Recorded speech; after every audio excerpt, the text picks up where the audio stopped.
Yan o. Ating puno ng mulberry. Oh. Yan o. Illinois variety po ito ng mulberry. Yan o. Lalaki ng bunga niya. So, magkakat ako ngayon. Kasi magkakagusto ng cuttings. Yan o. Itasin nga natin yung isa. Ayan. Bago natin ikat ng tuluyan.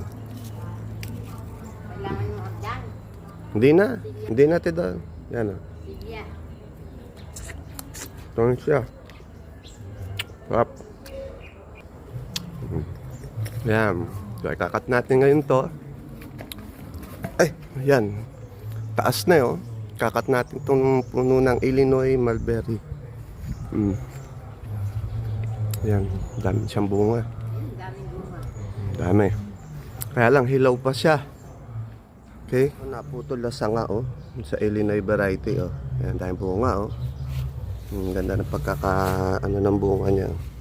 Ayan, oh. Kapag hilaw siya, kulay red. And then kapag hinog na, yan, kulay itim. Tingnan nyo, lalaki ng bunga niya. Diba? Pitasin natin to. Tikman ko to, ha. Yan, para makita po ninyo. Ito siya. Masarap. Malaki siya. Yan. At ang ating mga sanga. Yan. Yan, galing siya dyan, oh. So, kapakat pa natin yung iba. Illinois mulberry. Okay.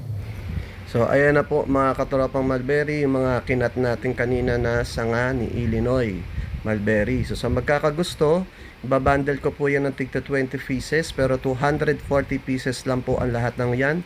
Press cut, ngayon po ay January 21, so unahan na lang po sa magkakagusto. Sa gusto kong kumuha, PM or call lang po kayo sa 0947-815-4699. Pwede rin po ninyo kayo-follow sa ating Facebook account.